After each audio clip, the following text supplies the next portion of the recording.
por acompañarnos esta tarde. Bienvenidos y bienvenidas al webinar Introducción al Quantum Annealing, optimización en la era cuántica, que organiza ITCAM en el marco de las actividades del proyecto Quorum, ecosistema de innovación en tecnologías cuánticas, que está apoyado por el Centro para el Desarrollo Tecnológico y la Innovación.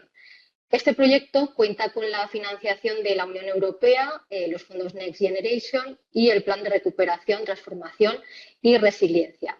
En el webinar de hoy, este webinar va a ser una iniciación al Quantum Annealing, como sabéis, una de las tecnologías más prometedoras en la actualidad y también una de las aproximaciones más accesibles a la computación cuántica actual.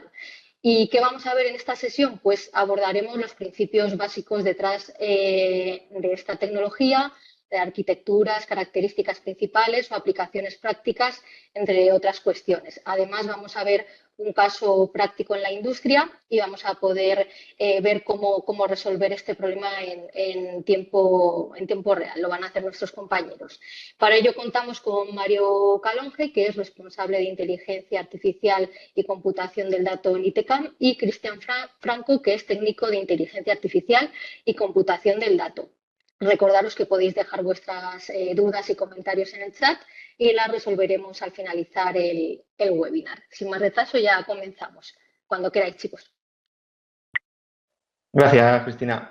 Bueno, pues bienvenidos a todos. Mi nombre es Mario, me acompaña Cristian. Y bueno, como comentaba Cristina, vamos a hacer pues una introducción a lo que es el Quantum Annealing, pues para un poco ver también cómo se modelan estos problemas, en qué consiste, desde la matemática, pasando por la física, pasando por pues, un poco la cadena entera de lo que sería el annealing. Como dicta el título, pues es optimización en la era cuántica, veremos que es muy asociado a problemas de optimización. Vamos a hacerlo con algo, un nivel técnico medio alto en lo que de tiempo, al final. Yo creo que cada apartado de los que vemos aquí en el índice daría para un webinar por sí mismo. Entonces, pues cualquier duda, pregunta, y dejándola por el chat, intentaremos responderla o cuando la veamos o si no al final para llevar un poco el hilo conductor. Y si queréis saber más detalle técnico de alguna cosa, sobre todo del caso de uso, que al final vamos a tener poco tiempo para detallarlo pues como corresponde, pues podéis contactar con nosotros tanto ahora como después por correo y estaremos encantados pues de enseñaros lo que estamos haciendo sobre todo en Itegram. Entonces voy a dejar a Cristian que comience un poco pues enmarcando lo que es el Quantum Annealing, la relevancia que tiene la era cuántica actual y un poco en la formulación matemática que hay detrás del annealing. Y ya después veremos más principios físicos, aplicaciones y tal. Así que, Cristian, todo tuyo. Muy bien. Pues nada, vamos a comenzar. La primera parte del webinar va a ser un poco contextualizar lo que es el Quantum Annealing y ver la relevancia que tiene dentro de la era NISQ, que ahora veremos lo que es la era NISQ.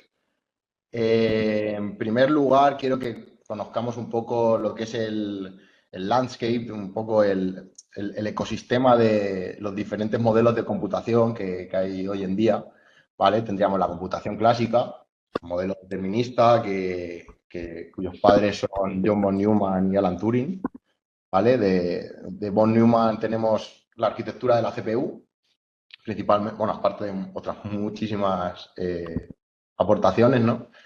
Las RAM, ahora que están muy de moda y que están haciendo cosas increíbles, las GPUs, que serían al final un poco la intersección entre la computación clásica y la distribuida, ¿vale? Las tarjetas gráficas. Luego tenemos la computación neuromórfica, ¿vale? Que sería todo el tema de las redes neuronales, etcétera, que lo situamos aquí un poco entre la clásica y la bioinspirada, ¿vale? Que decir que la bioinspirada normalmente suele ser algoritmos que están inspirados en principios, sí, en principios de la biología, ¿vale? Pero también hay modelos y también hay hardware, basado en sistemas biológicos a día de hoy y se está experimentando mucho con esto. Luego, por ejemplo, pues los sistemas genéticos, los algoritmos genéticos que tantos resultados han dado a día de hoy, sería un ejemplo. Luego tendríamos la computación distribuida, ¿vale? Pues, por ejemplo, los Kubernetes, sería, o Docker Desktop, o Docker, sería otro ejemplo de computación distribuida. Luego estaría la computación cuántica distribuida, ¿vale? Que esto es un campo emergente en investigación muy prometedor.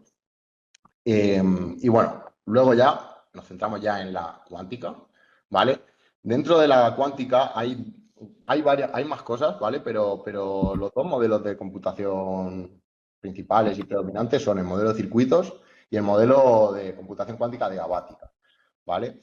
Nosotros hoy, por la temática del webinar, nos vamos a centrar en esto, ¿vale? En la computación cuántica diabática. Si ya nos centramos aquí, tenemos dos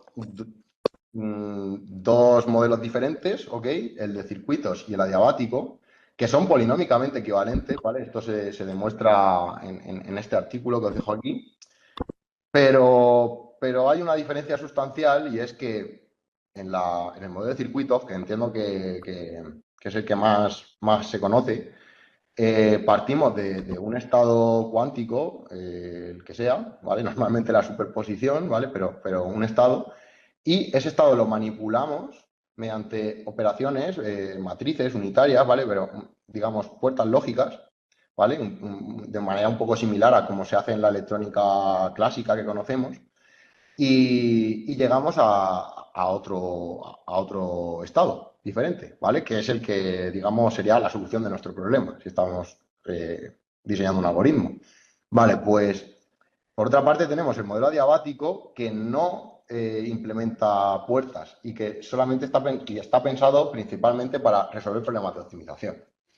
¿Ok? Conociendo esa diferencia, ya podemos saltar a ver un poco lo que es la era NISQ, ¿vale? Aquí os dejo una cita de John Preskill, que es la persona que acuña este término, ¿vale? NISQ significa Noisy Intermediate Scale Quantum Era. Y al final viene a decir, este término, lo que nos viene a decir es que en el presente, en la época actual en la que estamos de la computación cuántica, tenemos dispositivos que siguen ya las leyes de la mecánica cuántica y que podemos manejar esas propiedades un poco a nuestra conveniencia. Pero claro, tenemos una serie de limitaciones y es que esos qubits, esas unidades de cómputo son ruidosas y tienen una escala intermedia. Aún no hemos escalado a un número de qubits suficiente como para estar en un punto en el que de verdad podamos llegar a hacer todas las aplicaciones que promete esta tecnología. Entonces, ¿qué pasa? Bueno, que la computación adiabática, el modelo de computación adiabática que vamos a presentar hoy, es un poco diferente, ¿vale? En ese sentido, porque no están esas puertas y, bueno, pues eso hace que tengamos una serie de ventajas, digamos, ¿vale? Por acabar de concretar un poco sobre la madurez de esta tecnología, tenemos dos escalas principales, ¿vale? La TRL y la Quantum TRL, ¿vale? La Quantum TRL es una escala específica para las tecnologías cuánticas y que la desarrolló el Instituto de Supercomputación de Jülich, ¿vale? Y bueno, si nos situáramos en esa escala, el modelo de circuitos estaría en un 6, mientras que el annealing estaría en un 7, ¿vale? Porque el annealing ya se está prototipando en entornos más cercanos a la aplicación, mientras que el modelo de circuitos está a una instancia un poco más de laboratorio. Por otra parte, en la escala TRL, que es una escala un poco más restrictiva, porque al final es una escala que engloba todas las tecnologías, no tiene por qué ser las cuánticas, el modelo de circuitos estaría entre un 3 y un 4. Mientras que el annealing, el quantum annealing, ya está en una versión comercializable, ¿vale? Y eso situaría el quantum annealing entre un 6 y un 7. De hecho, hay vamos, un montonazo de artículos científicos ya de aplicaciones en entornos reales. Entonces, bueno, esa sería un poco la situación que tenemos. Por otra parte, vamos a conocer el paradigma de computación, este paradigma de computación un poco más en detalle. Para ello, quiero primero que demos unas nociones previas para saber de dónde venimos, ¿vale? Y conozcamos un poco el mundo de la optimización desde la perspectiva clásica. Y bueno, si nos centramos en el objetivo de resolver problemas de optimización, la mayoría de ellos son NP-hard, ¿vale? Son de una complejidad muy alta, combinatoriamente hablando. Entonces, en términos de esta problemática, los primeros acercamientos de los métodos clásicos nacen de la mano de George Danzig, ¿vale? Un matemático que, motivado por todo lo que avanzó la ciencia en la Segunda Guerra Mundial, publica en 1947 el algoritmo del simplex. Y este algoritmo se clasifica dentro de los métodos exactos de resolución de problemas de optimización, ¿vale? Y nace con esto la investigación operativa, que es una rama de las matemáticas que estudia principalmente estos problemas de optimización. Los métodos exactos alcanzan el óptimo global, en esa búsqueda del óptimo, alcanzan el óptimo global. Tenemos un montonazo de ejemplos, ¿vale? Al final son variantes del algoritmo del simplex. Luego hay algoritmos un poco más centrados en problemas concretos, ¿vale? Como el de Dijkstra, conocido en grafos, teoría de grafos, el algoritmo húngaro, etc. Estos problemas, estas metodologías tienen, y estos algoritmos tienen un problema, y es que su tiempo de ejecución necesitan ser ejecutados de principio a fin. Entonces, si yo estoy tratando con problemas que son NP-hard y no puedo llegar a una solución que no sea el óptimo global, si el tiempo de ejecución son millones de años, no voy a encontrar nunca esa solución, ¿vale? Entonces, motivado por esta dificultad, surgen las heurísticas, ¿ok? Las heurísticas lo que hacen es aproximar un óptimo local, darnos una solución buena en un tiempo razonable. No la mejor, pero buena. En particular, los métodos heurísticos al final se basan en una serie de reglas sencillas que nos den una secuencia de pasos con el que llegar a ese óptimo local. Ejemplos, pues sería, por ejemplo, el algoritmo voraz o el de vecino más cercano. Al final se diseñan no de una manera genérica, sino que se diseñan de una manera específica para cada problema. Por ejemplo, el algoritmo voraz, veis que pone aquí TAPE, vale, pues eso es el problema de la mochila, ¿vale? El knapsack problem. Y el de vecino más cercano sería para el TSP, ¿vale? Para el problema del viajante. Por otra parte, tenemos los métodos metaheurísticos, ¿vale? Que estos son los que están ahora mismo a la orden del día, que, bueno, pues aquí tenemos los algoritmos genéticos, la colonia de hormigas, annealing simulado, que este es el que nos interesa hoy más en profundidad, la búsqueda de tabú, enjambre de partículas, etc. Esta clase de métodos, al final, vienen motivados por un fenómeno físico o de algún tipo que se inspiran en eso y bueno, pues por eso veis que son nombres colonia de hormigas, enjambre de partículas, etc. ¿Vale? Vale, ahora vamos con otro algoritmo que no se clasifica dentro de ninguno de los anteriores, ¿vale? Pero que creo que es muy relevante conocerlo y creo que es, vamos, no sé, cultura científica, al final, el descenso del gradiente, ¿vale? El descenso del gradiente aborda el problema de encontrar el mínimo de una función de Rn en R, ¿vale? Una función diferenciable. Esa función, normalmente, cuando estamos en el contexto de la inteligencia artificial, suele ser la función de error que comete nuestro modelo en hacer predicciones, ¿vale? Y esto sería el algoritmo, ¿vale? Que básicamente lo que necesito es calcular el gradiente de manera iterativa. Pero bueno, aquí tenéis una animación un poco de lo que sería, digamos, ir bajando la montaña, ¿vale? Donde, bueno, pues los pasos que doy cuando voy bajando la montaña serían este numerito de aquí, ¿vale? Que es el learning rate, de la tasa de aprendizaje, el ratio de aprendizaje. Vale, esto tiene un problema, aparte de que necesito una hipótesis bastante fuerte sobre mi función, que es que tiene que ser diferenciable. Este método se suele atascar en mínimos locales, ¿vale?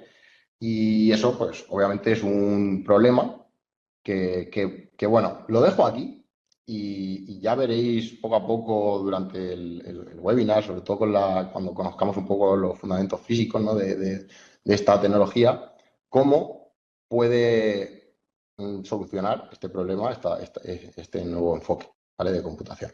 Entonces, vamos a pasar ya un poco al formalismo matemático que necesitamos conocer para poder resolver problemas de optimización mediante este paradigma. En el caso del descenso de gradiente, teníamos codificado nuestro problema con una función f de x que era diferenciable. Vale. Pues ahora lo que vamos a hacer es codificarla en un grafo, ¿vale? En Quantum Annealing, al final lo que hacemos es mapear el problema, codificarlo en términos de un grafo. Ese grafo se puede ver como esta multiplicación, ¿vale? De vectores por matrices, donde esto sería el vector de la variable de decisión y esto sería Q, una matriz simétrica bueno, pues al final tendríamos un poco como los vértices y que sean las X, ¿no? Y Q, pues podríamos pensarlo un poco como los pesos en las aristas entre esos vértices, ¿ok? Esto ahora lo veremos un poco más en detalle, pero aún así, a mí me parece que para un primer acercamiento no es la definición más intuitiva, a lo mejor. Entonces, bueno, vamos a ver, bueno, lo primero es claro, a ver,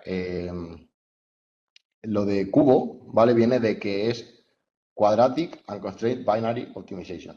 ¿Por qué? Porque no tengo restricciones. Aquí en esta expresión no estoy poniendo restricciones, ¿vale? Más allá de que la matriz sea simétrica, pero eso es algo que ahora veremos que es algo natural del problema. Y que sean expresiones cuadráticas y binarias, ¿vale? Mi variable de decisión toma valores en el conjunto 0,1. ¿Ok? Entonces, describir un problema de optimización en esta formulación, en este tipo de formulación, a veces es un poco contraintuitivo o no lo suficientemente intuitivo. Así que quiero que profundicemos un poco más en esta notación, ¿ok? Y la veamos de otra manera. Y posteriormente quiero que veamos un ejemplo y que un poco veamos cómo se formularía esto y que un poco lo toquemos, ¿vale? Porque al final está muy bien pasar por las cosas de manera superficial, ¿no? Pero creo que al final muchos de vosotros seguramente estáis buscando ser capaces, ¿no? De trastear con esto, ¿no? Entonces, bueno, vamos a reformular esto y ahora vamos a pensar en una expresión cubo como minimizar una función f de x de esta forma, ¿vale? Con esta expresión, más lambda, donde lambda sería un coeficiente de penalización, por g de x, donde g de x serían las penalizaciones, al final sería lo que codifica nuestras restricciones, porque todos los problemas de optimización tienen restricciones, ¿vale? Es verdad que es un poco diferente al panorama y al enfoque clásico, porque con esta expresión nosotros no estamos definiendo lo que se conoce en optimización clásica como una región factible, ¿vale? Sino que estamos estudiando todo el espectro y todo el espacio de soluciones a la misma vez, ¿vale? Lo único es que estoy penalizando en mi función, en mi objetivo que estoy queriendo minimizar, estoy penalizando que no se cumplan una serie de condiciones que las codifico en términos de ecuaciones, ¿ok? Entonces, eso poco a poco, si os adentráis en este mundo, veréis que tiene mucha potencia, ¿vale? Porque es algo muy flexible en términos de formulación, ¿ok? Poco a poco lo iremos viendo. Entonces, bueno, primera observación. la elección de los coeficientes, de los lambdas, es muy relevante, ¿vale? Si nos pasamos de estrictos, de penalizando, seguramente no encontremos el óptimo. Y si por el contrario no penalizamos lo suficiente, vamos a encontrar soluciones que no cumplen las restricciones. ¿Ok? Entonces, pensar que es algo, es una cuestión que se tiene que trabajar de manera precisa. ¿Vale?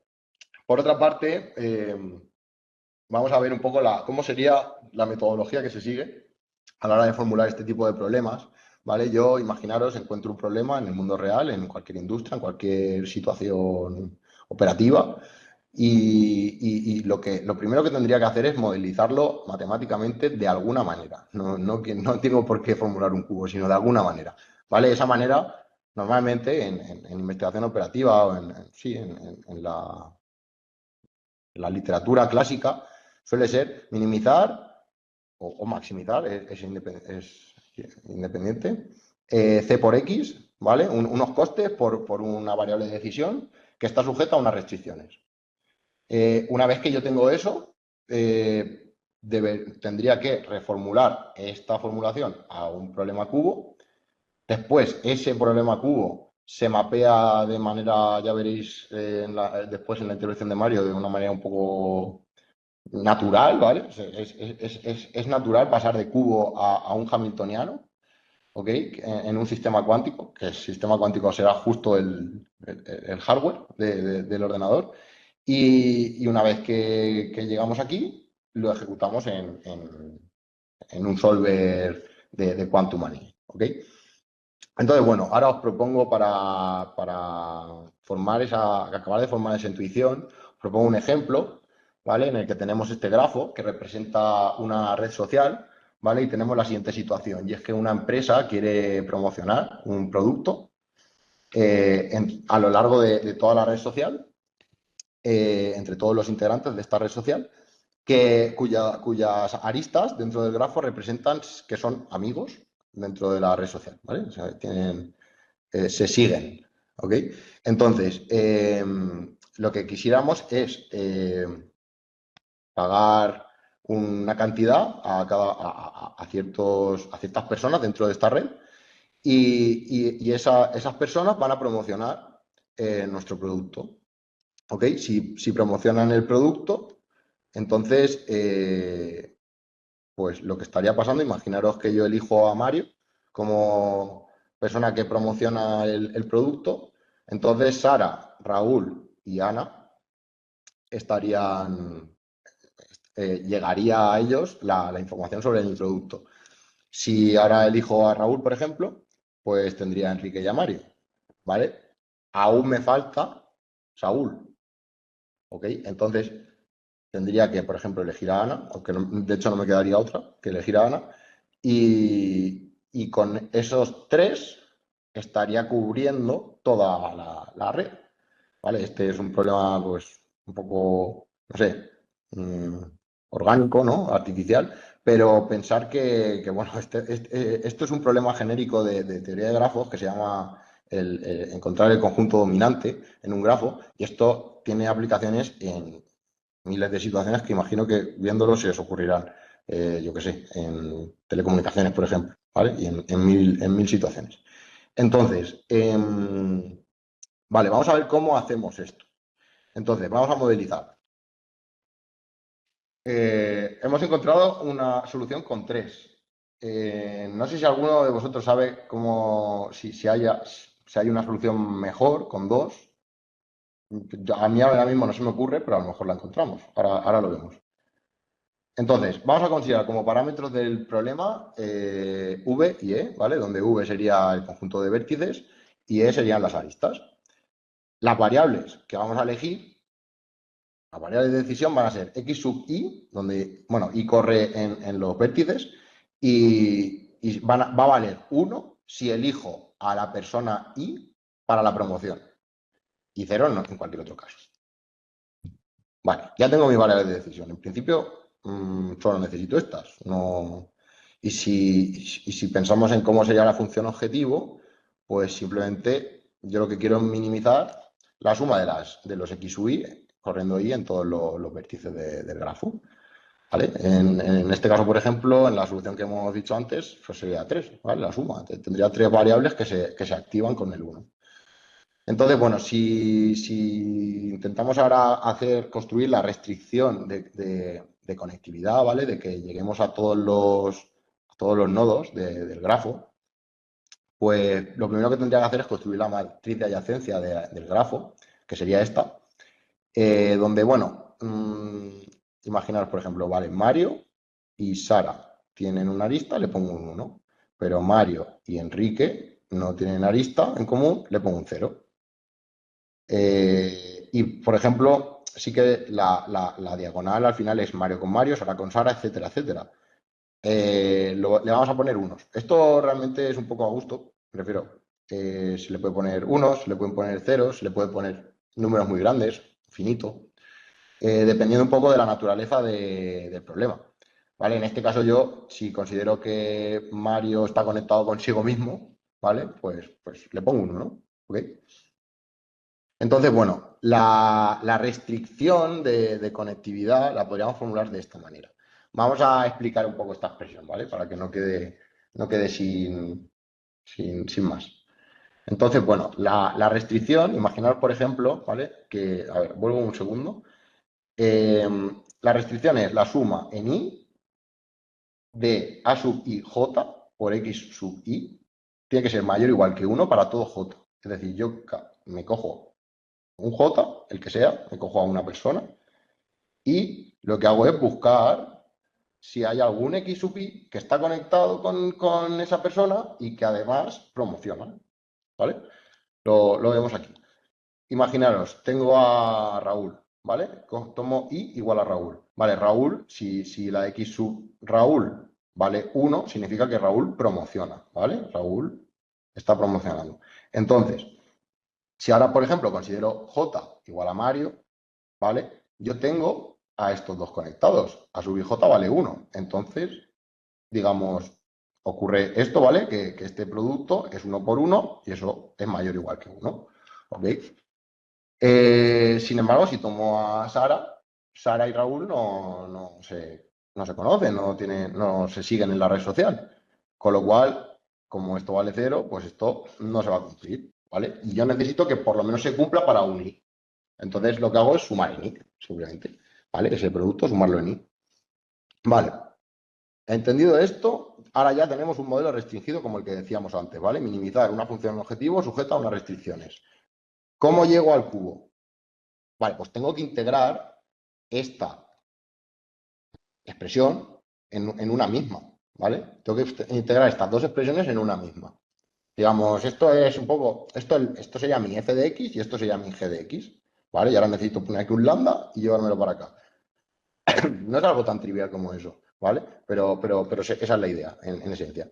Entonces, lo primero que tendríamos que hacer es convertir esta desigualdad en una igualdad. Para eso, claro, yo tengo esta desigualdad para cada j. Entonces yo tendría que sumar una variable de holgura, ¿vale? Que esto es algo muy, muy utilizado, en la expresión, ¿vale? Para cada j. Entonces sumo un s sub j, ¿vale? Ya tengo una igualdad. Ahora, si yo me paso al otro lado el 1 y elevo al cuadrado, lo de elevar al cuadrado es ¿vale? Me paso el 1 y elevo al cuadrado. Yo lo que tendría aquí es una expresión que va a ser siempre positiva, por tanto, siempre va a aportar algo positivo al otro lado a mi función objetivo, y tendría que esto, en principio, tiene que ser 0 para que se cumpla la restricción.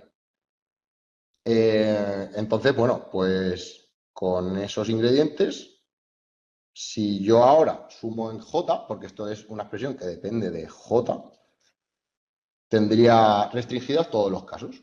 Tendría restringidas todas las posibilidades de conectividad para cada nodo del grafo, ¿vale? Entonces, bueno, pues ese sería el modelo cubo resultante, ¿vale? Le pongo aquí un lambda. Este lambda, en principio, lo puedo poner el mismo para todos. Si imaginaros que fuera diferente, digamos, que que esté conectado uno o estuviera conectado el otro, pues ahí ya podría estudiar el caso de meter este lambda dentro de aquí y hacer un lambda J, ¿vale? Y entonces tendría diferentes lambdas, pero en el caso de que sean todos igual de importantes, pues sería lambda aquí y ya está. Vale, pues lo tenemos, ¿no? Vale, pues te doy paso a Mario, ¿vale? Para que conozcáis un poco los principios físicos y vamos, espero que se haya entendido. Ahora si no preguntáis o lo que queráis. Vamos a mirar el chat a ver si hay alguna duda. No sé si habrá alguna pregunta, sí. Pero en principio, pues bueno, vamos a seguir, si os parece, avanzando. Ya que Cristian pues, ha enmarcado un poco en la era actual y el modelado matemático, también tenemos que entender la parte física, porque al final en cuántica, por así decirlo, programamos en el hardware directamente, no vamos al hardware propiamente. Por tanto, necesitamos conocer cómo funciona eso físicamente, porque además pues, la potencia que tiene es que toma propiedades de la mecánica cuántica. Entonces, bueno, quiero empezar un poco con el conocido principio de mínima energía, que, como decimos, al final es clave porque, como os ha enseñado antes Cristian, el ejemplo, por ejemplo, del descenso de gradiente, queremos bajar al menor nivel, lo más abajo posible, donde va a estar nuestro mínimo, nuestra solución óptima. En el caso de los anilers, ese nivel mínimo va a ser el nivel mínimo energéticamente. Por tanto, en Quantum Annealing se cumple digamos que nos aprovechamos del principio de mínima energía. El principio de mínima energía viene de las leyes de la termodinámica, que al final, pues, sobre todo la termodinámica estadística, es como la base fundamental de donde ha nacido la mecánica cuántica. Y sobre todo la segunda ley de la termodinámica que dice que en un sistema aislado, es decir, un sistema que no interactúa con el exterior, no cede calor, no se ejerce ninguna fuerza sobre él ni él sobre el entorno, en ese sistema aislado la entropía será máxima, es decir, cuando el sistema tienda hacia su posición de equilibrio, la entropía resultante será la máxima. Como decimos, esto es entendido como una entropía estadística, desde la física estadística, que tiene la expresión que vemos aquí en pantalla, bueno, donde K sub es la constante de Boltzmann, que al final es una constante universal, y se hace referencia al logaritmo amperiano del número de microestados. Por aquí voy a pasar un poco por encima.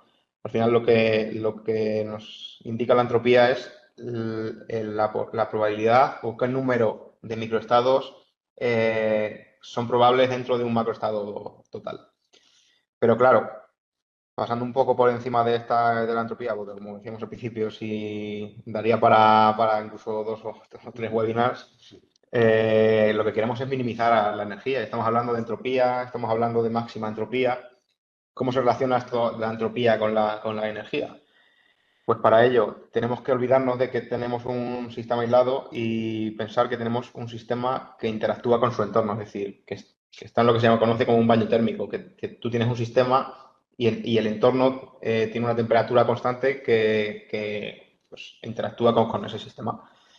Por lo tanto, tendríamos una entropía total que depende de la entropía que tenga el propio sistema y de la entropía que tenga su entorno. Esto es lo que queremos maximizar según la segunda ley, porque la entropía tiene que ser máxima siempre. Estas leyes siempre se cumplen, son leyes físicas. Por tanto, si unimos esto a la primera ley, que es la que pues, todos conocemos de la energía ni se crea ni se destruye, solo se transforma, realmente eso en física significa que la energía interna de un sistema, en este caso sería del sistema, depende del calor, es decir, del calor, de la energía que el sistema cede al entorno y del trabajo o de la fuerza que hay que hacer sobre ese sistema para que se ceda ese calor. Si no ejercemos ningún trabajo, es decir, si esto fuese cero, no se puede crear energía de la nada. Hay esa frase de la energía ni se crea ni se destruye. ¿Qué ocurre? Esto da lugar a una variable de estado que es la conocida energía de Helmholtz, que es la F, que al final es la energía libre de un sistema menos la temperatura por la entropía, que al final viene de la diferenciación, de la derivación de todas estas expresiones, y como se tiene que cumplir siempre la segunda ley, es decir, la entropía tiene que ser máxima, para un sistema en equilibrio, al minimizar este término, o sea, al maximizar este término, se minimiza la energía. Con lo cual, la segunda ley se quedaría reformulada como que un sistema, en este caso un baño térmico a temperatura y volumen constante, evoluciona de manera espontánea, que esto es muy clave, hacia el estado que minimiza su energía. Es decir, hablando en palabras mayores, lo que se suele hablar como que los sistemas físicos siempre tienden a buscar el estado de mínima energía. Para entender esto, pues pensemos en un cuenco vacío con una canica. Si yo tengo la canica sobre el borde, pues al final estoy haciendo una fuerza, estoy sujetando la canica, una fuerza en contra de la gravedad. Si yo suelto, es decir, dejo de hacer un trabajo sobre el sistema, la energía busca, o sea, la canica, que sería en este caso la partícula, busca su nivel de mínima energía, donde acabaría en el fondo del cuenco. Es decir, ha encontrado su estado de mínima energía, en este caso energía potencial. Esto es lo mismo que ocurre, es un poco de manera idealizada en un programa de optimización, por ejemplo. ¿Cuál es el problema? Que el espacio de soluciones del programa de optimización no es un cuenco liso. Tiene diferentes valles, diferentes montañas, diferentes colinas, al final, como veíamos la imagen que nos hemos enseñado Cristian del descenso de gradiente. Por tanto, puede ocurrir que si yo aquí tengo diferentes valles, diferentes montañitas, al soltar la canica acabe en uno de esos valles que no es el mínimo, y si yo no le doy, no ejerzo un esfuerzo, es decir, no le doy energía, no muevo la canica, de manera espontánea, no va a cambiar y no va a bajar al menor nivel. Es decir, tengo que hacer un trabajo. En el quantum annealing no es así, es decir, encontramos siempre el mi nivel energético. ¿Gracias a qué? Gracias al principio del túnel cuántico, del efecto túnel. ¿Por qué pasa esto? Porque en mecánica cuántica las partículas no son solo partículas, son ondas y partículas. Eso ya lo demostró Louis de Broglie, el principio de la dualidad onda-corpúsculo. Al final, en mecánica cuántica, de ahí también viene un poco el principio de certidumbre y tal, que siempre se habla de que no están definidas al 100%, no puedo definir la posición ni la cantidad de movimiento o la velocidad de una partícula. Por tanto, ¿por qué ocurre esto? Porque la posición donde está una partícula se trata de probabilidades. En cuántica siempre hablamos de probabilidades. Es muy probable que esté aquí, en el punto A, pero tiene niveles al final de orbitales electrónicos donde va a estar esa partícula, y es probable que esté en el orbital más lejano. Es poco probable. Pero si yo ejecuto esto muchas veces, pues al final, aunque sea un 0,1%, con que eso ocurra una vez, directamente la partícula, cuando la mida y esté aquí, ha atravesado la barrera de potencial y baja al punto B y encuentra ese mínimo. Es decir, de manera espontánea, sin ejercer ninguna fuerza, ningún trabajo sobre la partícula A, cambia al punto B y atraviesa la barrera. Esto es muy clave porque no necesito interactuar con el sistema, con el espacio de soluciones, y encuentro, como vemos aquí en pantalla, ese mínimo directamente. Estos serían, pues, un poco las dos propiedades así más, digamos, a priori más importantes dentro de lo que sería annealing. Pero, ¿qué significa realmente annealing? El concepto de annealing viene del sector de la metalurgia, que está, además, pues, de manera romántica, por así decirlo, unido a ITCAM como centro tecnológico, que al final hemos nacido de la industria del metal. Pues este concepto de annealing viene de la metalurgia, de la manera en la que se trabaja, por ejemplo, el acero, a que se calienta a muy alta energía y luego se produce un enfriamiento lento, donde al final pues, voy buscando unas propiedades físicas, que en este caso sería la dureza, por ejemplo, del metal. Al final, como vemos aquí abajo en pantalla, si yo caliento, aplico mucha energía sobre un sistema, las partículas vibran mucho y están como muy disposicionadas, sería como un gas, como completamente de un gas. Pero al enfriarlo, y además de manera lenta, puedo encontrar ese estado de mínima energía, que en el caso de un sólido sería pues todas las partículas ubicadas de manera simétrica, un sólido rígido. Eso es lo que se busca, por ejemplo, en el metal para que encuentre su dureza, y eso se consigue de manera adiabática con un enfriamiento lento hasta encontrar ese nivel de mínima energía. Pero hemos hablado de dos principios físicos, el efecto túnel y el principio de mínima energía. Pero al final estamos hablando de cuántica, de computación cuántica. Y como siempre nos persigue un gato. Y es el famoso gato de Rödinger. Al final, el principio de superposición es clave.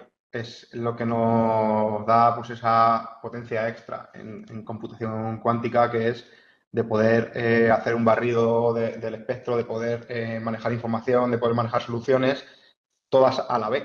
Es decir, que todas esas soluciones sean probables, que yo pueda barrer ese espacio de soluciones que veía en una superposición. Esto es lo que es normalmente, ya lo dije en el primer webinar Sí, de este proyecto, lo volvemos a repetir, que se suele hablar de que en computación cuántica son ceros y unos a la vez. Realmente no es verdad.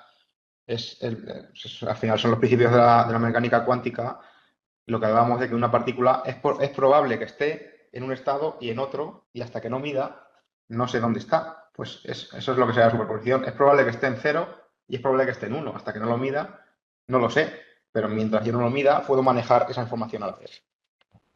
Pues estos tres principios son los que nos llevarían al concepto de quantum annealing, que al final, como vemos aquí, pues sigue un poco las mismas fases que hemos usado antes para el annealing de un metal.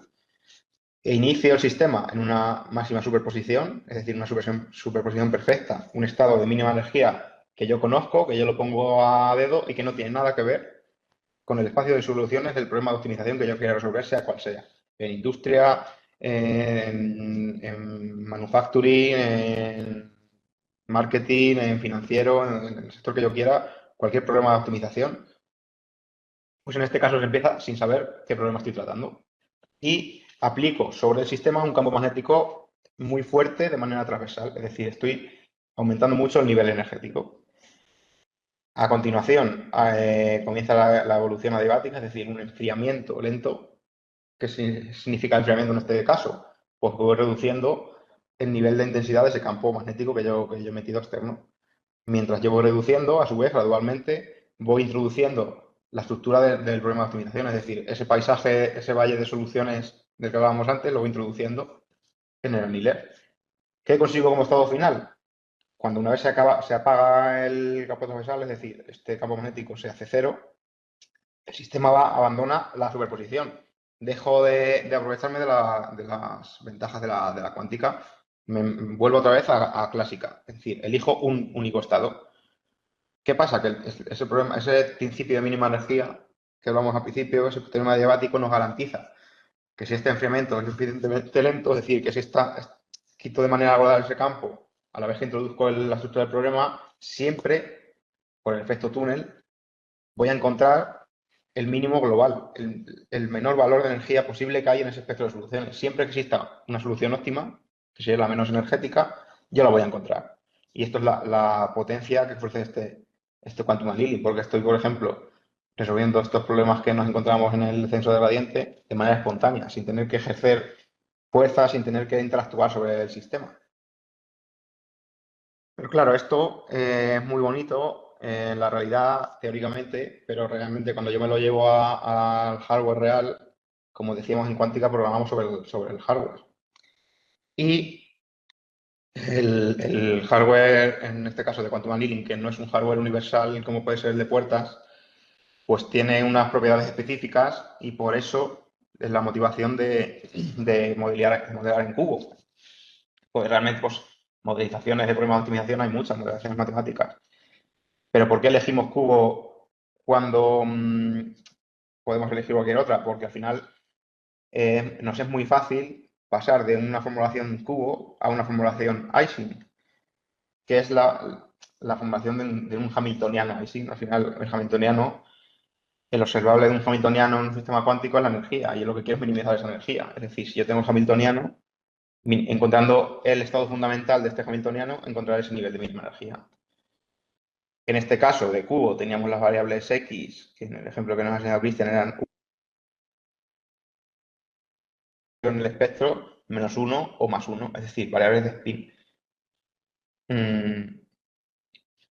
Nada, eso no. teníamos las A sub i y las B sub ij, es decir, cómo interactuaba en la matriz un elemento consigo mismo y con los vecinos, pues en el caso de los hamiltonianos tendremos lo mismo. H sub i equivale a A sub i, que son los campos magnéticos externos, el sesgo, el bias, como en las redes neuronales, y J sub ij, que equivaldría a los términos cuadráticos de esta expresión. En Ising, en hamiltoniano, serían las fuerzas de acoplamiento de los couplings, ¿vale? Que ahora entenderemos qué son y qué tipos hay dentro de una arquitectura en concreto. Como en cubo teníamos ceros y unos, y aquí tenemos menos unos y unos, pues la transformación es directa de x a y a s, como vemos aquí en pantalla. Con esto que conseguimos resolver con Lilin el problema de encontrar la mínima energía, como decimos, para resolver ese problema de optimización, es decir, encontrar la solución más óptima posible. Pero, como ya he repetido, creo, varias veces, en computación cuántica programamos sobre el hardware. Es decir, tenemos que tener muy presente qué topología tiene este hardware. Porque, claro, Cristian nos hablaba al principio de la era NIX, es decir, en ordenadores ruidosos y de escala intermedia. Pero, además de eso, encontramos otros problemas, que en este caso es la conectividad. Es decir, no todos los qubits del sistema están conectados entre sí.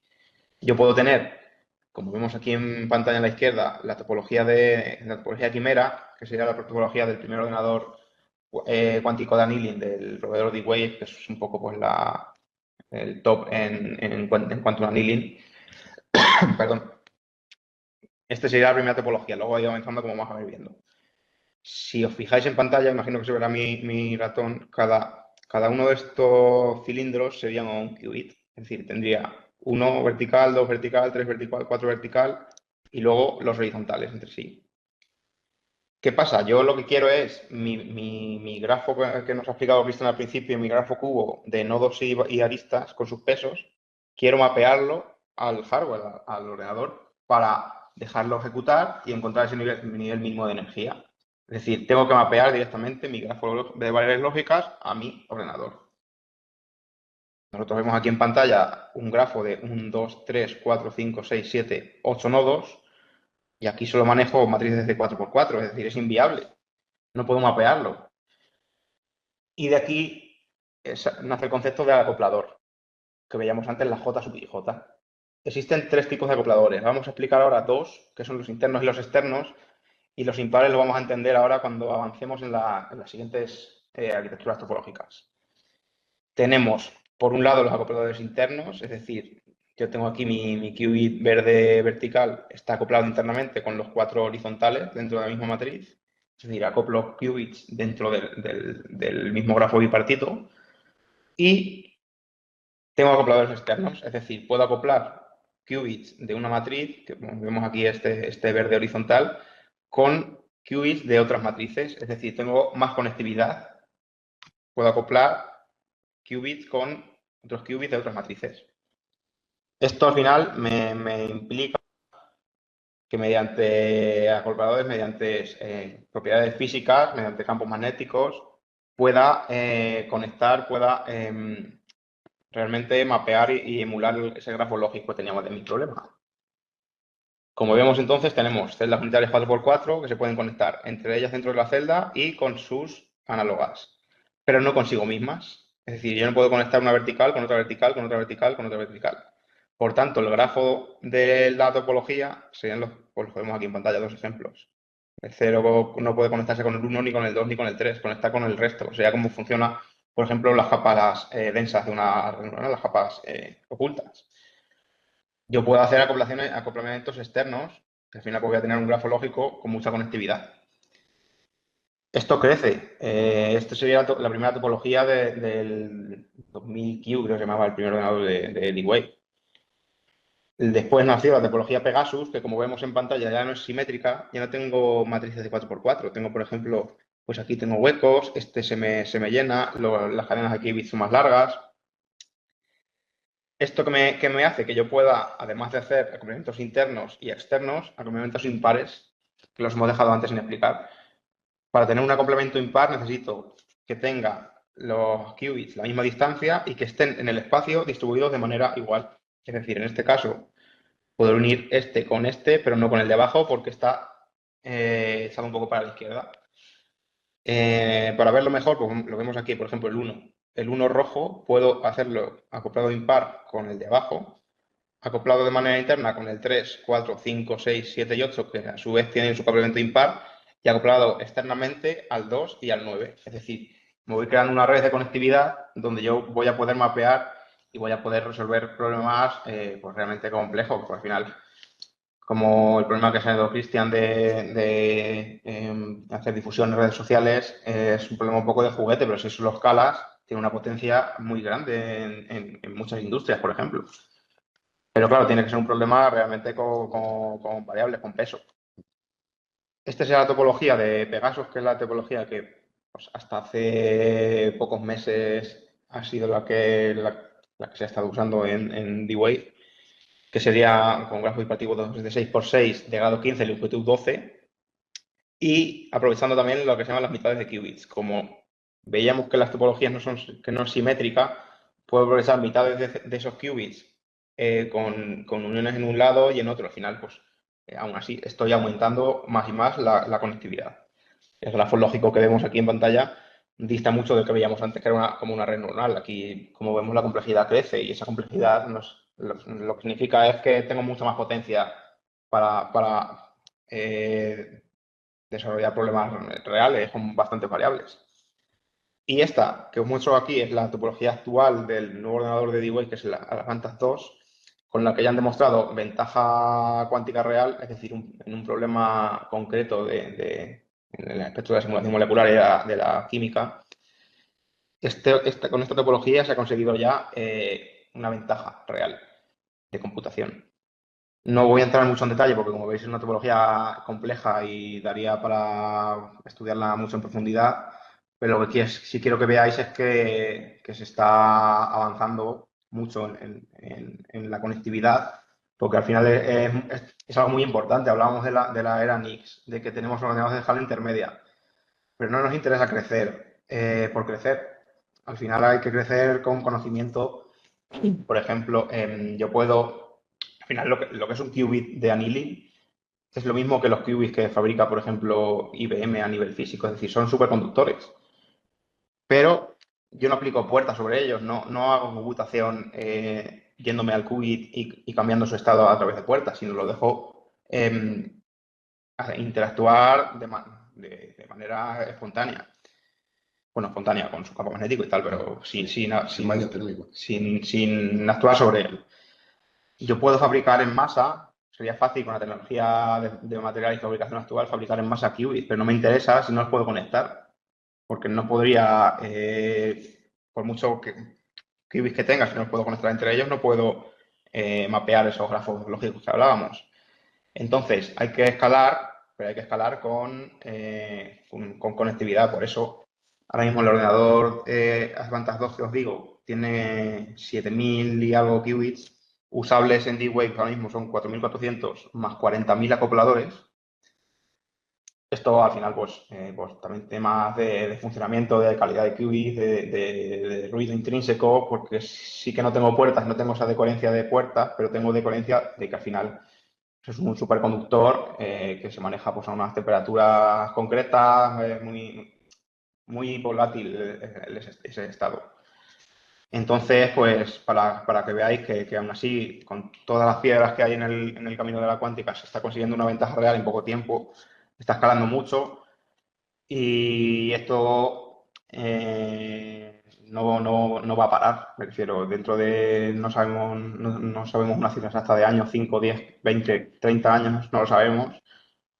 Esto escala de manera exponencial, se van a resolver problemas reales con incluso problemas que ahora mismo no sabemos ni que tenemos porque tampoco se han podido modelar o no se han pensado, sobre todo en la parte de la simulación molecular y de la química y incluso del entendimiento de la propia física. Va a ser posible porque estamos creciendo mucho, como vemos, esto tiene meses de vida, este tipo de topología. Pero, ¿cómo mapeo, como decíamos al principio, este grafo lógico en mi topología? Porque está muy bien entender esa topología, está muy bien tenerla conectada, pero yo al final tengo un problema de optimización, tengo unas variables, tengo unas restricciones. Y a mí me interesa que la solución que me dé mi annealer sea una solución real. Esto se hace a través de las incrustaciones del minor embedding, que se llama, donde pues yo al final tendré configuraciones de soluciones. En este caso, pues tengo mi nodo que interactúa con unos nodos vecinos y en una solución concreta, el valor de ese nodo y de los vecinos tiene que ser el mismo para que el problema tenga sentido. Eso se hace incrustando ese grafo lógico a una cadena de qubits, es decir, tengo que asignar unas cadenas específicas dentro de mi topología que valgan siempre lo mismo para que se esté cumpliendo, para que esa solución tenga sentido. Eso serán las llamadas cadenas. Pero claro, esto está implicando que yo tengo una variable lógica, en este caso la ROS que vemos aquí, ya me implica 5 qubits. Es decir, se nos está produciendo lo que se llama el overhead, que no puedo igualar el mismo número de variables lógicas al mismo número de qubits físicos. Siempre necesito mucho más qubits físicos que número de variables lógicas. Aumento la conectividad. En las topologías Pegasus, por ejemplo, era de factor 5 o 7, ahora está bajando un factor 3, por ejemplo, pero aún así sigo teniendo pues, ese problema de que aunque tenga 7000 qubits no puedo simular 700 a 7000 variables lógicas. Y aparte, otro factor crítico es la fuerza de la cadena. Es decir, yo me puedo hacer una cadena que simule mi solución concreta, pero a esa cadena le tengo que asignar un nivel energético. Si lo hago demasiado débil, que es lo que suele pasar, nace el fenómeno del chain break, que es algo muy usual y que pasa mucho y a los que nos enfrentamos un poco a estos temas de la optimización, es algo habitual, que es que esa cadena, cuando yo dejo el sistema evolucionar, se rompe. Es decir, esos qubits que tenían que tener el mismo valor para que tuviese sentido el problema, como evoluciona sin yo ir a detalle en cada qubit a cada valor, puede variar y puede que los valores sean distintos. Entonces, no tendría sentido ya el problema. No es el mismo problema que yo estoy pretendiendo simular. Por lo tanto, aunque se me cumplan las restricciones, aunque me dé una solución, no tiene ningún sentido. No estoy optimizando nada. ¿Qué hago? Vale, pues le meto mucha energía, subo mucho el nivel energético de esa cadena para que no se me rompa. Pero al final yo estoy buscando el nivel mínimo de energía. Si yo a todas las cadenas que me cree le meto mucha energía, pues lo que puedo hacer es opacar niveles energéticos, hacer que ese nivel sea muy dominante y nunca encontrar un nivel mínimo, nunca encontrar el óptimo, el mínimo de energía, porque se me ha opacado con estas energías extras. Es decir, existe un trade-off entre la fuerza de la cadena y la escala energética. Ese hiperparámetro es crítico, es algo complicado, al final, pues, con la experiencia un poco y después de muchas ejecuciones, pues se suele encontrar el óptimo, pero pues es otro problema añadido. Y más, otro problema añadido es que este propio embedding, es decir, este propio mapeo de variable lógica del problema a la topología, es un problema NP-hard en sí mismo. Es decir, la cuántica me promete que voy a resolver problemas NP-hard que no puedo resolver con la clásica, pero llevarme ese problema al ordenador cuántico en sí mismo ya es otro problema NP-hard añadido. Es decir, encontrar las cadenas más cortas posibles, el embedding óptimo, es un problema computacionalmente muy difícil. Existen herramientas, por ejemplo, en D-Wave el software Ocean usa heurísticas, como explicaba Cristian al principio. No es un método exacto porque nos tardamos mucho tiempo en encontrar la solución exacta de ese embedding óptimo. Uso heurísticas que me aproximan a los óptimos, pero no me aseguran que tenga ese óptimo. Normalmente son embedding buenos, pero ya estoy perdiendo ahí, al final, potencia computacional en sí misma a nivel lógico. Aún así, como os digo, pues existen problemas donde se ha encontrado ventaja real, tanto D-Wave si buscáis sus papers más recientes, incluso aplicaciones con diferentes industrias, tanto manufacturing como farmacéutica, como cualquiera.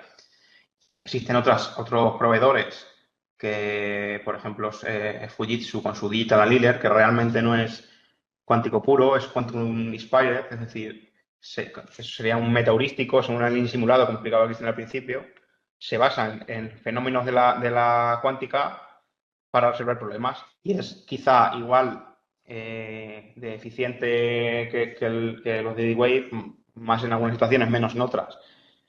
Pero se está usando ya, tiene un TRL de prototipo, se ha usado pues, en el sector alimentario con SEA Galicia, con Pescanova, lo han usado en el sector financiero, en el sector farmacia, es decir, existen aplicaciones prácticas reales con un TRL ya de aplicación, tanto de anillos de D-Wave como de Fujitsu, etcétera. Ahora os va a explicar Cristian otras aplicaciones que existen de anilers, que es un poco enfocados en lo que sería el grupo METIC, en su informe de cuántica, y después de ello pues, os enseñaremos un caso de uso de éxito nuestro que tenemos desde ITCAM, y bueno, ya cuando lleguemos pues haremos las consideraciones necesarias. Así que, Cristian, Eso es. Vale, toma el micro. ahí está. Pues nada, vamos a ver aplicaciones prácticas. Yo creo que, bueno, no sé cómo es que no sé cómo estará el público familiarizado con los problemas de optimización en general, ¿vale? Pero bueno, hay muchísimas, ¿vale? Hay muchísimos en Nature, en Springer, en todas las revistas científicas están plagadas de artículos científicos con aplicaciones reales bueno, reales, casos de uso, ¿vale? Y casos de éxito de esta tecnología. Entonces, yo para lo que vamos a ver hoy, me remito a una fuente bastante buena que es el informe de Ametic, ¿vale? En el informe de Ametic se exponen todos estos casos de uso. Creo que esto es de 2023, sí, finales de 2023 o 2024. Y de todos estos, de estos 16 casos de uso,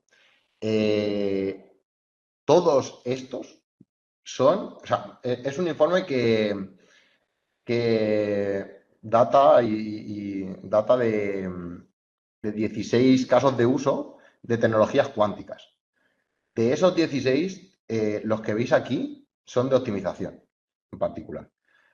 Y todos los que son de optimización tienen un enfoque de modelo de circuitos también, pero todos tienen un enfoque desde la perspectiva de Quantum Annealing.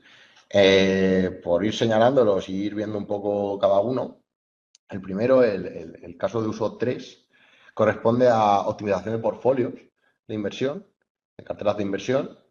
El, el proveedor o la primera persona, la entidad, a ver, te digo ahí.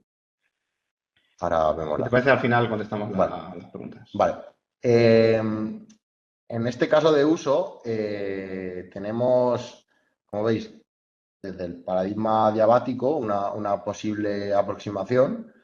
Y bueno, vemos un poco el impacto potencial que podría tener, un poco los años que se estiman que se van a tardar en tener aplicaciones en producción, digamos, con esta tecnología. Y bueno, este es un problema de optimización que ahora a día de hoy se resuelve con métodos estocásticos o con heurísticas. Normalmente son métodos analíticos que requieren también de métodos numéricos de resolución de ecuaciones diferenciales bastante complejos, pero no se han resuelto de manera, no se han resuelto nunca con un método exacto, ¿vale? Entonces, claro, esto trae ciertos problemas de escalabilidad a la hora de representar situaciones reales, ¿vale? Y esto, lo mismo que os digo con este, lo digo con todos. Entonces, las aproximaciones cuánticas, pues bueno, son estas, ¿no? Un poco con VQE, QAOA, algoritmos del paradigma de circuitos y también con Quantum Annealing, ¿ok? Por otra parte, otro caso de uso en sector energía es el de la optimización de las smart grids, ¿vale? De las redes eléctricas inteligentes, que igual, ¿vale? Este caso de uso lo publicó Multiverse en el informe. Y bueno, la verdad es que este es un campo también súper incipiente, ¿vale? Y de mucho estudio. De hecho, nosotros en ITCAM hicimos una review, ¿no? una revisión bibliográfica un poco del estado del arte de esta cuestión, ¿vale? De la optimización de smart grids. Es un problema realmente complejo porque al final, y que cada vez es más complejo de representar fielmente la situación porque tienes múltiples fuentes de energía y muchísimos nodos de distribución. Y además que ahora con el tema de las comunidades energéticas, etcétera, los nodos son prosumidores, no son productores o consumidores, son prosumidores, son las dos cosas. Entonces, en fin, representar esas situaciones requiere cada vez de más potencia computacional. Y bueno, obviamente el HPC es una opción, sí, pero a lo mejor no la más óptima y no creo que sea el futuro en ese sentido. Obviamente siempre habrá arquitecturas híbridas, ¿no? Pero avanzamos hacia ahí, ¿no? Y como veis aquí, igual, Quantum Annealing, además este es solamente Quantum Annealing directamente. ¿Vale? No hay una aproximación de circuitos, que la habrá, pero la principal es esa. Explicar todo esto en inglés. No me imagino explicar todo esto. No, bueno, a ver, depende, ¿no? Pero duro. Vale, por otra parte, y este es un caso de uso muy chulo, y es el de la optimización de hiperparámetros en la industria del hidrógeno verde. Y además, como veis, el TRL de esto es un poco más cercano y es muy interesante esta aplicación porque además en ITCAM, de hecho, uno de los departamentos más fuertes en investigación es el de hidrógeno. Y de hecho, yo esto recuerdo haberlo hablado de hidrógeno de ITCAM. Se conoce muy bien por leyes físicas, cuáles son los parámetros, sobre todo la intensidad que se requiere para que, por ejemplo, en electrónica, ¿no? En lo que es la parte más cercana, las celdas PEM, AM, etcétera, tengan una producción lo más eficiente posible, ¿vale? Esto, claro, esto está condicionado por un montón de variables. Pero sí que se sabe cuáles son los valores que optimizan la producción. Ahora bien, ¿cómo controlo el entorno en el que está esa celda o en el que está mi reactor industrial? Me da igual. De generación de hidrógeno. ¿Cómo controlo esos parámetros para tener la mejor producción posible? Pues eso no es trivial, ¿vale? Y eso se está estudiando aquí otra vez, Multiverse, ¿vale? Idea Ingeniería. En este caso de uso, ¿vale? Que, bueno, al final lo que proponen básicamente es tener un gemelo digital que nos permita simular las condiciones concretas de la celda o del reactor y controlarlas a voluntad en base a lo que sí que sabemos de la física, que es la intensidad que necesito la que opere esa celda para que funcione lo mejor posible. Más casos de uso. Vamos ya, bueno, otra sector de energía, pero muy diferente. El de las topologías de las redes eléctricas, ¿vale? Un poco como en el 5, ¿vale? Este en concreto lo hizo Ayesa y este Centro de investigación de IESA, I3D. I3P, además este está publicado en una revista muy buena. Y bueno, otra vez igual, ¿vale? Cubo Optimization, ¿ok? Este en concreto lo resuelven con un solver híbrido que tiene D-Wave. Y bueno, otra vez una aplicación, bueno, el caso de uso es igual que el 5, más o menos, es muy similar, pero dando resultados muy buenos, ¿vale? En este caso con enfoques híbridos, que ahora mismo son los ganadores, obviamente, pero esa es un poco la idea. Vamos ahora al 9, que sería el BPP. No sé si habrá gente que lo conozca más y otros que menos. El BPP es el Bin Package Problem, ¿vale? Empaquetamiento de contenedores o de paquetes eficiente. Y en este caso, bueno, pues nada, de Tecnalia y Certicat. al final este es un problema espacial, ¿ok? En el que tenemos pues, que colocar paquetes en yo qué sé, por ejemplo, en palets o en cargar camiones, etcétera. Y bueno, hay una serie de restricciones operativas que son muy relevantes en esto y que es muy importante para reducir costes logísticos, para reducir emisiones, reducir viajes de camiones que no sean necesarios, No llevar aire en etcétera. el camión, no vean lo que eso cuesta. Claro. Entonces, bueno, además esto es un tema, pues no sé, de las matemáticas la verdad es que son modelos muy interesantes de formular, Y de ¿vale? hecho, en el programa que vamos a Nosotros enseñar estamos empezando a nuestro, trabajar en, bueno, una sí, parte de él también. se enfoca en este, y como veis, no para logística y llenado de camiones, o sea, son problemas muy transversales. Eso lo vamos a ver ahora en Al un vídeo. final, tan transversales como, bueno, lo que vamos a enseñar, sí, o sea, es que son aplicables en tantas situaciones.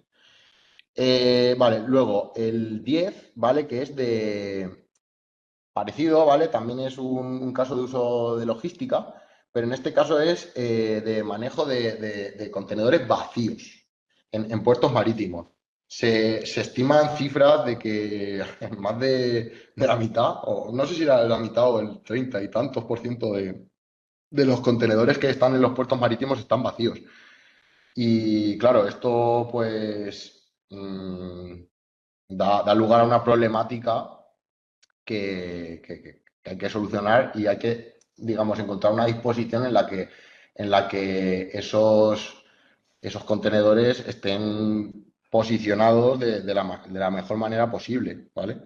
Entonces, bueno, otro problema, en este caso de la industria, logística, etcétera, ¿vale? Este es de Quantum Maps. Y bueno, hay otros dos más, ¿vale? Que sería el de optimización de rutas de buses, este es de Accenture. Este no tiene un enfoque de annealing como tal, ¿vale? Pero bueno, es un problema súper típico también, el de enrutado de vehículos, VRP, en la literatura clásica. Y bueno, en este caso lo resuelven al parecer con un VQE, ¿vale? Este es un enfoque híbrido eh, de computación de puertas, de modelo de puertas, pero estos modelos realmente tienen una transición directa a cubo y por tanto a annealing, ¿ok? Y luego el, eh, es un problema, este es un problema de asignación, ¿vale? Optimización de asignación de tareas a empleados, ¿vale? A fuerza de trabajo. En este caso se hace un enfoque de Quantum Machine Learning, esto también es de Ayesa, y bueno, esto me viene perfecto para ahora contaros un poco lo que estamos haciendo nosotros, aparte de lo que vamos a enseñar de la demo, ¿vale? Pero bueno, no me enrollo mucho que tenemos poco tiempo. Vale, nosotros estamos enfocándonos en la resolución del RCPSP, ¿vale? Resource Constraint Scheduling Problem. Incluso, bueno, se le podría meter hasta más siglas, porque realmente esto luego va escalando, etcétera. Pero bueno, hemos hecho un planificador, ¿vale? En el que tú puedes dar de alta recursos, dar de alta proyectos, en este caso, ¿vale? Porque es una planificación de proyectos, ¿vale? Esos proyectos se dividen en tareas y esas tareas tienen unas relaciones de precedencia entre ellas. Yo no puedo empezar, yo qué sé, en una obra, yo no puedo empezar a pintar o a poner el cableado hasta que no tenga los cimientos, obviamente. Vale, pues ese tipo de situaciones se modelan a través de problemas de optimización de este tipo y bueno, nosotros estamos haciendo un estudio bastante amplio en diferentes formulaciones de este problema, en situaciones reales y de importancia para empresas, ¿vale? Y claro, esto nos da lugar a resolver diferentes instancias de problema, es decir, con diferentes tamaños, diferentes datos, etcétera.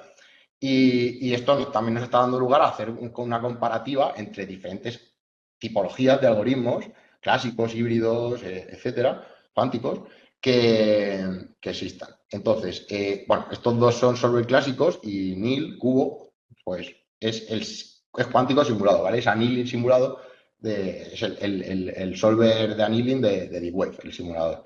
Aparte de eso, estamos trabajando en ejecuciones en hardware cuántico real. Estamos a día de hoy trabajando en ese mapeo, ¿no? A los procesadores.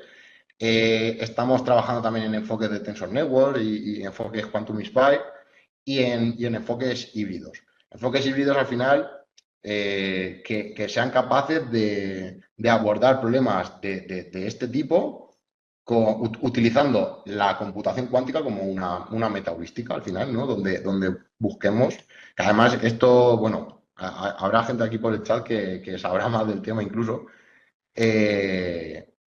Es algo que hay varias personas en Castilla-La Mancha que están muy puestas en esto, en la región. Y, y bueno, esa es un poco la línea de trabajo que llevamos en torno a, bueno, este tipo de problema, pero estamos tocando otros varios. Y ahora vamos a ver otro. Sí, sobre todo un caso de uso real, de éxito, de Quantum Annealing real, no Quantum no simulado, porque al final, como decía Cristian, Claro. todo el trabajo de mapeo, de poder resolver con un sentido un problema en un annealer, no es moco de pavo. Me refiero, tiene mucho trabajo detrás de fine tuning de hiperparámetros y tal. Este en concreto que vamos a enseñar, lo vamos a hacer un poco también por el poco tiempo que nos queda y por otros temas. Lo vamos a hacer un poco a poco nivel técnico, sobre todo para lo que nos interesa es que se entienda qué tipo de problemas puedo yo abordar con Quantum Annealing. Y esto lo vamos a publicar como en un artículo científico y tal. Cuando esté publicado, pues ahí podéis encontrar mayor rigor matemático, técnico, etcétera. Y como he dicho al principio, cualquier duda, cualquier cosa que se quiera ver, si queréis que profundicemos en ello más en detalle, pues no dudéis en contactarnos con nosotros y os podemos explicar en una llamada o como sea. En este caso, el caso de uso de éxito que vamos a enseñar es de cómo incrementar la productividad en una línea de manufactura, de corte de material, reduciendo desperdicios, ya que bueno, la empresa que nos contactó tenía problemas de que cortaba materiales caros y pues todo el desperdicio de material que tenía le suponía un gran desembolso económico, una gran pérdida económica. Al final ellos tenían, quiero decir que lo vamos a mostrar reducido, es decir, lo vamos a enseñar en 2 dimensiones y con unos tamaños estándar y con 2 únicas planchas para un poco que se entienda el concepto que hay detrás. Básicamente lo que hacen es cortar piezas con diferentes tamaños a partir de 2 planchas de un material también con diferentes tamaños y con diferentes precios. Además, contando con que cada una de esas planchas tenía una disponibilidad de stock, que en este caso pues sería 50 para la grande y 70 para la otra, y que tenían una demanda de esas piezas diferente. Claro, al final lo que nos va a reducir el desperdicio es encontrar patrones de corte, es decir, cómo meto yo el máximo número de piezas dentro de esta plancha para que haya el mínimo sobrante posible. Además, esto sería la parte del BPP que ha enseñado antes Cristian, pero la parte de asignación de tareas también no sería útil en este caso. ¿Por qué? Porque tenían diferentes máquinas de corte. Aquí de nuevo lo hemos reducido a nivel datos y tal para que sea un poco ilustrativo y tal. Teníamos 3 tipos de máquinas que tenían un coste energético diferente y que para según qué pieza tenían unos tiempos de corte diferentes, ya sea por calibrado de la máquina, por tiempo de descanso del operador que lo trabaja, etcétera, etcétera. Estimación. Al final, todo eso que hace, pues que tengamos 2 partes para resolver este problema. Ambas enfocadas, como veremos ahora, con Annealing, para también pues, que nos sirva como prueba de concepto de lo que se puede hacer con Annealing, hibridando con métodos clásicos, etcétera. La primera parte sería buscar esos patrones de corte óptimos y la segunda parte es buscar esa planificación. Una vez tengo yo los patrones, cómo tengo que usar las máquinas para cortarlo. La primera parte, pues es el programa BPP, en concreto, reducido a 2 dimensiones, sería el 2D Qt in stock, donde existen solvers clásicos que te lo resuelven, no de manera exacta, son métodos heurísticos, pero funcionan bien. Sobre todo cuando se incrementa mucho el número de variables y de dimensiones de la plancha. ¿Cuándo funciona mejor aquí la Liner? Cuando tengo pocas piezas y poca granularidad en la plancha, en las medidas de las planchas. Porque ahí la línea es ya superior a la clásica. ¿Qué tenemos que hacer para ello? ¿Qué hicimos? Discretizar el espacio. Es decir, en este caso, encontrar un factor común de las medidas para que yo pueda discretizar este espacio en vez de en chapas de 1 centímetro, por ejemplo, en pequeñas partes de 1 centímetro de 0,5 centímetros, en este caso fue de 5 centímetros. Entonces, al final, el espectro de variables lógicas que tengo que manejar es mucho menor. Tengo que un espectro de soluciones más reducido. Es al final eso mezclado con la heurística que suponía la demanda, porque si os fijáis, al principio hemos dicho que hay diferentes demandas de piezas. Entonces, yo puedo encontrarme patrones de corte donde optimice aún más el desperdicio, pero quizás no me interesa porque prefiero desperdiciar un poco más, pero que tenga, en este caso, si tengo mucha demanda de piezas de 60 por 60, tener esas piezas. Entonces, al final, como digo, hay una heurística detrás, es una variante híbrida. Encontramos 9 patrones de corte y encontramos problemas. Problemas al modelarlo, problemas al mapearlo al hardware. Al final, pues todo esto que os he comentado del chain break, de cómo modelar las restricciones, de tener en cuenta cuántas variables lógicas podía usar, de los índices, incluso de las variables, problemas en la linealidad y sobre todo los parámetros cuadráticos para llevarlos a esos acopladores, etc. Al final conseguimos, entre el sobreclásico y el cuántico, tener 9 patrones de corte y pasamos ya a la parte de una vez tengo esos patrones, voy a ahorrar dinero cortándolos, es decir, usando las máquinas, que también me cuestan un dinero ejecutarlas, para tener al final las piezas que yo quiero producir con el menor coste posible. Pero claro, ¿qué tengo en cuenta para ello? Tengo en cuenta lo que me cuestan las planchas, qué disponibilidad de stock tengo de esas planchas, qué patrones de corte existen, qué demanda de piezas tengo, cuánto me cuesta usar cada máquina de corte de euros hora, qué tiempo de corte tiene cada máquina, qué coste de desperdicio tengo. Todo eso no es que solo sean variables lógicas, sino que son restricciones. Es decir, yo no puedo, si tengo 2 planchas de tipo A y me dice el planificador que tengo que usar 3 planchas, pues no tiene sentido, porque realmente no lo voy a poder hacer en realidad. Hay restricciones más fuertes, más débiles, tienes que ir jugando con todo ese tema. Al final, pues, no solo es modelarlo, sino luego pues, ir afinando esos hiperparámetros, igual que ocurre por ejemplo, en Machine Learning. ¿Cuál es mi objetivo al final? Como decíamos, encontrar ese plan óptimo de corte, minimizando los costes operativos. ¿Para ello qué hago? Como hemos visto antes, primero modelar en cubo, BQM en este caso, pasar a Hamilton Analyzing, llevármelo, mapearlo de tal manera que lo pueda embeber en el hardware, que lo pueda ejecutar, que me dé soluciones factibles, que pues todo ese juego que hemos ido explicando antes. Entre otras muchas cosas ya a nivel más matemático que hemos tenido que tener en cuenta, incluso ciertas aproximaciones y tal. Como resultados, quiero mostraros un resultado de una ejecución donde se produjo un ahorro mirando frente a datos reales de la empresa de costes de un 7,23%, que un 7,23% sobre un total de coste de producción de 700.000 euros son números cambiados por temas de confidencialidad digital, pero bueno. Eso supondría un 50.000 euros en un plan de corte. Es decir, encontrar un óptimo es dinero. Sí. Por eso interesa tanto en la industria, incluso en la industria interesa el dinero, en farmacia puede interesar el tiempo de encontrar una vacuna, en financiero ya ni os digo la de dinero que se puede ahorrar por ejemplo, inversiones o en compra de activos, etcétera. En este caso, lo que nos da como resultado es qué patrones tengo que usar, qué producción tengo frente a la demanda, qué planchas uso frente a las disponibles, etcétera. Esto hubo que hacerle mucho proceso de fine-tuning, sobre todo en el tema de producir más que la demanda, porque había planes de corte que, Claro. como decía Cristian al principio, esto es un modelo unconstrained, sin restricciones, no son restricciones intrínsecas, no son restricciones fuertes. Me puedo dar una solución que no cumpla esas restricciones, pero igual esa solución puede que tenga sentido o puede que no, depende cómo tú modelices eso, son modelaciones a medida.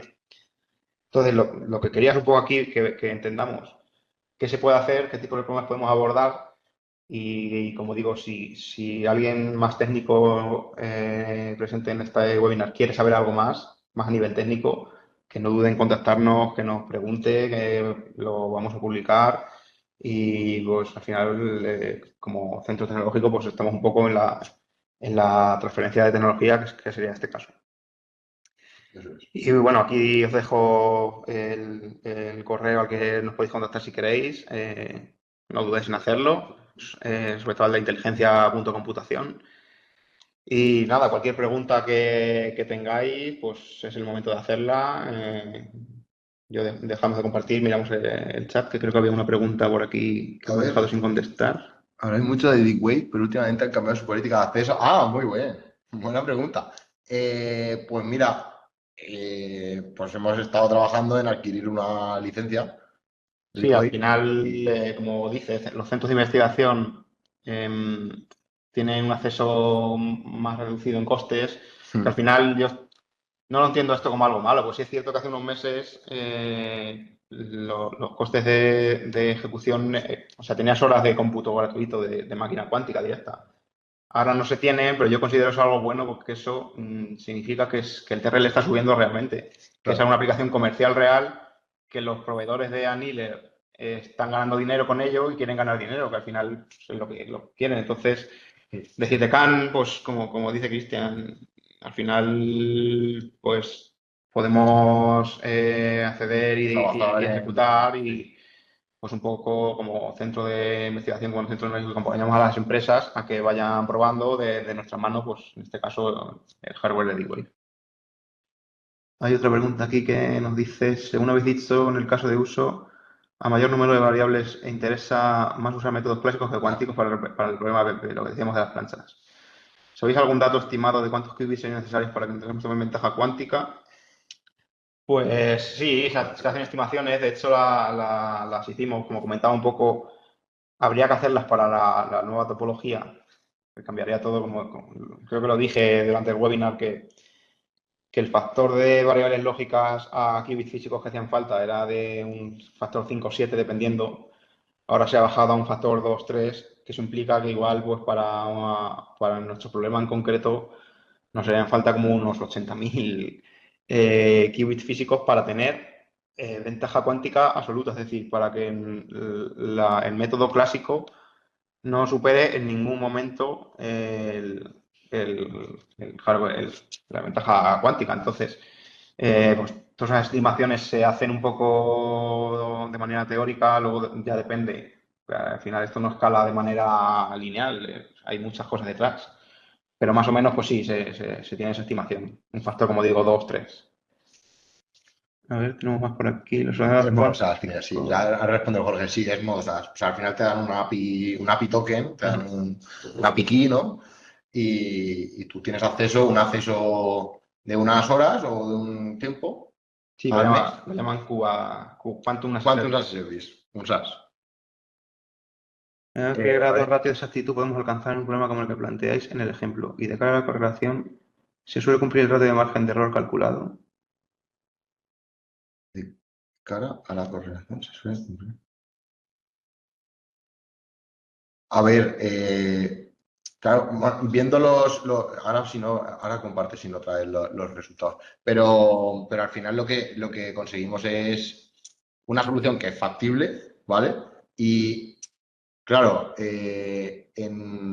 al final en ese problema en concreto lo más difícil era encontrar los patrones de corte. Los patrones eran un problema bastante complicado. Correlación es la aplicación real, ¿vale? De cálculo. Claro, al final la aplicación real, en este caso, en el caso que hemos puesto de las piezas, son piezas en 3D con diferentes tamaños, formas. Al final lo tienes que llevarte a 2D para encontrar no encontrar una ventaja, sino poder planteártelo Claro. y poder ejecutarlo directamente en un cubo, por ejemplo. Lo bueno es que se puede comparar, a ver, para optimización no necesitas tratamiento de datos, es decir, no tengo que conocer el modelo, los datos, lo que hago es, yo una vez Estimar. ejecuto, estimo y puedo comprobar lo que me ha costado realmente y lo que con esta planificación me costaría. No sé si te refieres a eso. Claro, si te ahorro se ha cumplido. A ver, realmente es lo que te dirían los números de si sigues este plan de corte, vas a ahorrar eso porque vas a tener esta cantidad de desperdicios que te cuestan tanto dinero, vas a usar estas máquinas tanto tiempo que te cuesta tanto dinero, vas a tener que usar estas planchas que te han costado tanto dinero, al final. Luego lo puedes comprobar tú llevando la producción cuánto te cuesta, pero al final es un muestre Claro. matemático. O sea, si lo haces tal cual te lo dice la solución, te va a costar eso. Sí, yo entiendo lo que se refiere David al final. A ver, pensar que estos son pruebas de concepto, ¿vale? Que estamos haciendo con empresas, pero no somos nosotros los que estén, digamos, Claro. poniendo en producción soluciones cuánticas y poniendo el TRL de la computación cuántica en un 9 directamente, ¿no? Sino, al final es un poco más eso, digamos, comprender las situaciones de una empresa y acercar esta tecnología a ellos de una manera lo más útil posible y lo más cercano a la utilidad posible. Verdad que es complicado, ¿vale? Pero bueno, digamos, por resumir, no es que se estén utilizando estas planificaciones en producción y estemos llevando un seguimiento de esos resultados, ¿vale? Aunque no creo que tardemos años, No, al final ni tardaremos meses, probablemente en tener resultados. Sí, es una ayuda a la toma de decisiones. Mm. No sé. Claro. Se puede automatizar de manera que este plan se automatice y las máquinas trabajen con ese plan de manera directa. Este 7% en este caso lo comprobamos mediante cuánto estimó la empresa que le costó cortar estas piezas determinadas con este stock que tenía, con números un poco así, como dice Cristian, no es algo concreto puesta en producción. A ver, sí, mira, ahora que dice lo de los KPIs y ese seguimiento, a ver, nosotros mira, por ejemplo, realmente lo del planificador, eso sí que está ya muy cerca de estar en producción constante, ¿vale? Y obviamente para cuando tengamos esas soluciones ya directamente, no sé, ¿sabes? Que esas planificaciones se estén siguiendo o se estén utilizando de referencia para hacer planificaciones, ya sea de corte de patrones de corte, o sea, de planificación de scheduling, o sea, de ruta, de lo que sea. Obviamente ahí tendremos que plantearnos cómo darle un seguimiento a los resultados de esos modelos. Eso es clave, sin duda. Sí que es verdad que nosotros ahora estamos un poco más preocupados Sí, porque eso al final. en los cálculos, ¿no? Y en afinar lo máximo posible, pero y sobre todo también esto lleva mucha interacción tanto con los parámetros, ¿no? Del ordenador como con el propio modelo, porque hay muchas veces que hay que reformular las cosas para ir poco a poco afinando cada vez más esa aproximación que tú estás haciendo en el problema con la realidad de la empresa. Porque son dos mundos diferentes. Al final es así, la ciencia es eso, es Sí, aproximar la realidad. ¿No? al final también lo de la certeza del cálculo depende también mucho de a quién, de la empresa, por ejemplo, que lo quiera usar eso. Y por ejemplo, de nuestra mano, al final nosotros somos un centro tecnológico, somos un centro de investigación. Desarrollamos tecnología para las empresas. Entonces ya, dependiendo de la vida real de la empresa, de cómo pongan en su producción, pueden surgir otros factores que, por ejemplo, no se hayan tenido en cuenta en el modelado. Soléis hacer en un programa de optimización. depende mucho del problema. Pero, a ver, claro, pues en este, por ejemplo, Es que es como si iteraciones de cálculo, sobre todo es el tema el sampleo, del sampleo y también de cómo voy refinando yo esos parámetros. Pasa igual que cuando usas la IA. Tú vas ejecutando y vas refinando para encontrar mejores soluciones más óptimas. Sí. Entonces no hay un valor concreto. Sí, pero por ejemplo, el número el número de samples que tienes en una iteración, yo creo que en este eran 1000 o No, 2000. 10. 10 samples. Claro, pero ¿cuántas veces hemos ejecutado eso? Fu. Sí, pero vas un poco a tiro hecho, me refiero, usas 10 por usar, pero que Ya, vas a sí. tiro hecho. Depende también mucho Depende del del problema. algoritmo, David, porque yo que sé, en un genético, ¿sabes? O en un... Ahí son millones. Bueno, millones de iteraciones no, pero miles. Iteraciones sí, miles. ¿Cómo se resuelve los límites físicos del hardware? Entiendo que HW, hardware. Es que te refieres con límites físicos, David, porque hemos visto muchos límites físicos hoy. Hay muchos límites físicos. David, si quieres abrir el micrófono, Sí, sin o sea, problema. no es Sí. como el... Claro, porque ya todo el mundo no, la verdad es que no. Aún así, a ver, nosotros estamos en el punto ese, ¿no? Ahora mismo empezando a tener acceso. Y eso es un puntazo que hay que aprovechar. Sí, al final tampoco se puede entender un ordenador cuántico como un ordenador comercial que una persona va a tener para, al final la Como ejecución la- cuántica va a ser, sí, pues igual que cuando se entrena en redes neuronales, por ejemplo, que haces uso de HPC de gráfica en la nube, pues al final con la cuántica va a pasar lo mismo. Es verdad que ahora mismo tiene un precio elevado. Yo espero por el bien de todos, que ese precio se vaya reduciendo con el tiempo, una vez vaya siendo más comercial y haya más demanda. Más accesible, Al sí. final, la oferta de demanda es lo que es. Pero como tal límite, el límite es el dinero que tú te quieres gastar en usarlo porque es un acceso en la nube. Mm,